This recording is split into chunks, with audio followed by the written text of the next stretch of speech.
बिस्मिल्लाहिर्रहमानिर्रहीम। प्रोफेसर तनवीर सादिक अपने चैनल से आपसे मुखातिब है। चंद साल हुए मैं दियार हबीब मदीना मनव्वरा में रोज़ा रसूल के सामने बिल्कुल अपने होटल की लॉबी में बैठा था। कभी मैं सब्ज़ गुंबद को देख लेता और कभी अपने मोबाइल फ़ोन से खेलना शुरू कर देता। अभी इसी चीज़ में मैं मगन था कि एक नौजवान 30-35 साल उसकी उम्र होगी, मेरे साथ सोफे पे आके बैठ गया। 2-4 मिनट तो मैंने गौर नहीं किया, फिर मैंने उसकी तरफ देखा तो मुझे वो पूछने लगा, जी आप कहाँ से हैं? लहजा हमारे जैसा ही था। मैंने कहा मैं लाहौर से। और आप? जवाब मिला, जी मैं कश्मीर से। मैं क्या, अच्छा मुजफ्फराबाद से? कहने लगे नहीं नहीं, मैं श्रीनगर से हूँ, जो कश्मीर का हिस्सा, जो भारत का हिस्सा कश्मीर है, उस हिस्से से। मैं जब उसने श्रीनगर का नाम लिया, मैंने फ़ोन रख दिया और उसकी तरफ पूरी तवज्जो कर दी। मैंने उससे पूछा कि कश्मीर में सूरत हाल तो बड़ी ख़राब थी, कुछ बेहतर हुई है? हंसने लगा, कहने लगा कैसे बेहतर होनी थी? बेआसरा लोग जो होते हैं उनकी हालत कभी संवरती नहीं है, कभी बेहतर नहीं होती, वो उसी तरह रहती है। अरसा हो गया, कर्फ्यू कभी पूरी तरह होता है, कभी ज़रा कम होता है, लेकिन हालात वैसे ही हैं। अमलन कर्फ्यू में ज़िंदगी गुजार रहे हैं। लेकिन आप हमारी हिम्मत देखें, भारत की फ़ौज के जदीद असला के सामने हम अल्हम्दुलिल्लाह पूरी तरह डटे हुए हैं, मुकाबला कर रहे हैं। नौजवान, बच्चे, बूढ़े सभी उनके जुल्म का शिकार हैं। सैकड़ों नौजवान हमने कुर्बान कर दिए हैं, लेकिन समझ नहीं आती हम कब तक लड़ते रहेंगे, कब तक लाशें उठाते रहेंगे। कश्मीर के लोगों का गुजारा तिजारत पर है, और सारी तिजारत जो है वो सियाहत की मरून मिन्नत है। लेकिन ये अफरा तफरी का जो दौर है, इसमें सियाह नहीं आएंगे, तिजारत नहीं होगी तो घरों में पैसे नहीं आएंगे तो चूल्हे नहीं जलेंगे। आप बताएं कि हमारे साथ यही हो रहा है, हमारे चूल्हे ठंडे हो गए। कुछ समझ नहीं आती। कहता है हम 4 भाई हैं, मेरे वालिद साहब पश्मीने का काम करते हैं, चादरें शालें बना के बेचते हैं। कश्मीर में हमारा बड़ा कारोबार था और अब भी है, लेकिन अब ना होने के बराबर है।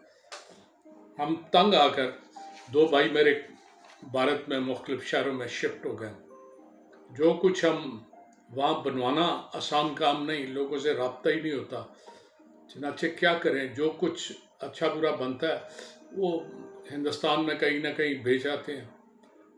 अब वालिद साहब को हम कहते हैं मूव करें, वो कहते हैं नहीं, मेरी 2 बेटियां यहाँ करीब ही ब्याही हुई हैं, वो जा नहीं सकती, हमारे कब्रिस्तान वहाँ हैं, बुज़ुर्ग वहाँ दफन है, अब हम कैसे ये सरजमीन छोड़ें?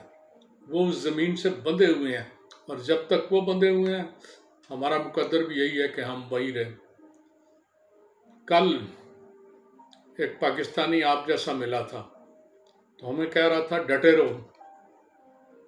उसे कहते हुए शर्म नहीं आई कि हम तो डटे हुए हैं, तुम भी डट के दिखाओ। कोई हमारा साथ नहीं देता, मशवरे सारे देते हैं। अल्लाह के भरोसे पे हमने पहले भी कुर्बानियाँ दी हैं, अब भी दे रहे हैं। हमें उम्मीद है कि अल्लाह ताला हमारी मुश्किलें आसान करेगा।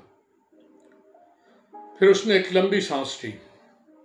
उसने कहा कि हम किसी का क्या गिला करें, हमारे अपने जो लीडर हैं, महमूदा मुफ्ती बड़े दावे करती थी, फिर वो हुकूमत के साथ मिल गई, वजारत ले ली, बात ख़त्म हो गई। बाकी सारे लीडरों का भी यही आम तौर पे है।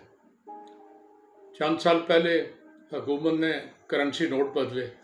कश्मीर में बैंकों का निज़ाम वसी नहीं है और कोई मरबूत नहीं है, वहाँ तो लोग जो कमाते हैं घरों में छुपा के रख लेते हैं। हमें पता ही नहीं चला कब नोट कैंसिल हुए, रकमें वहीं धरी रह गई। हमने शोर मचाया तो कहते हैं कि ये पाकिस्तानी एजेंट है। पाकिस्तानी एजेंट हमने क्या होना है? सारे लीडर जो है ना पाकिस्तान के भारतीय एजेंट हैं, भारत के लीडर पाकिस्तानी एजेंट हैं। इनके आपस में बड़े तल्लुकात हैं, बड़ा रख रखाव, बड़ा मिलना जुलना। एक हम हैं जो मज़दूर लोग हैं, हम किससे मिले? हमारे तो अजीज़ ना हो, रिश्तेदार ना हो, तो हमारा तल्लुक कोई नहीं। हम बड़ों जैसे तल्लुकात। और जब ऐसी सूरत हाल है तो हमारे जहन में एक नफ़रत है, तो नफ़रत बहरहाल नफ़रत रहेगी। ये नहीं हो सकता कि हम किसी ख़ास वजह से उस नफ़रत को छोड़ के प्यार की पींगें बढ़ानी शुरू हो जाए। लेकिन हमारे लीडर, पाकिस्तानी लीडर, ये सारे के सारे ये आपस में मिले हुए हैं। नवाज शरीफ उनकी शादियों में शरीक होता है, वो नवाज शरीफ की शादियों में शरीक होते हैं। इनके बंधन आपस में बड़े बड़े मजबूत बंधन है। ये हमारा क्या सोचेंगे? हमें जो कुछ करना है, हमें बिल्कुल उसी तरह अपने भरोसे पर करना है, अल्लाह के भरोसे पर करना है, अपनी हिम्मत के बलबूते पर करना है। और हमें यकीन है कि हम जो कुर्बानियाँ दे रहे हैं, अल्लाह ताला उसका अजर हमें देगा और कोई ना कोई बेहतर नतीजा निकलेगा। ये कहकर वो मेरी तरफ उसने देखा तो मैंने देखा उसकी आंखों में बड़े मोटे मोटे आंसू थे। कुछ देर तो वो मेरे सामने खड़ा रहा, फिर एकदम जैसे उससे बर्दाश्त नहीं होता वो उठा और थोड़ी देर दरवाजे की तरफ चला। मैंने देखा उसकी आंखों में आंसुओं की लड़ी जारी थी। मैं उसे हौसला देने के लिए उठा। मैंने कहा उसे बात करूं, को थोड़ा सा हौसला होता है, 2 मिनट बात करो। लेकिन मैंने देखा वो बड़ा मस्त, हर चीज़ से बेनियाज होके रोज़ा रसूल की तरफ, वो सब्ज़ गुंबद की तरफ देख रहा था और बार बार वो एक फ़िक्रा दोहरा रहा था, या अल्लाह हमें तुझ पर भरोसा है, हमें तुमसे ही आस है, हम किसी दूसरे से कोई आस नहीं लगाते। तूने हमारी मदद करनी है, तू हमारे लिए, तू हमें यकीन है कि तू हमारी सुनेगा और हमारे लिए आसानियाँ पैदा करेगा। ये कह जा रहा था और रोए जा रहा था। मैं उसके पास थोड़ी देर खड़ा रहा, लेकिन शायद ज़्यादा देर खड़ा होना मेरे बस की बात भी नहीं थी। मैंने महसूस किया कि वो जिस तरह उसके आंसू टपक रहे हैं, अगर मैं 2 मिनट और उसके पास खड़ा रहा ना तो शायद मेरे लिए ख़ुद को संभालना भी मुश्किल हो। तो वाकई मैंने सोचा कि ये जो अल्लाह से फरियाद कर रहा है, सामने रोज़ा रसूल के सामने फरियाद कर रहा है, ज़रूर रब्बुल इज़्ज़त इसकी सुनेंगे, इसके लिए आसानियाँ पैदा करेंगे। कश्मीर पूरे के लिए रब्बुल इज़्ज़त कोई ना कोई सूरत ज़रूर बनाएंगे और उनके लिए बेहतर कोई ना कोई सूरत।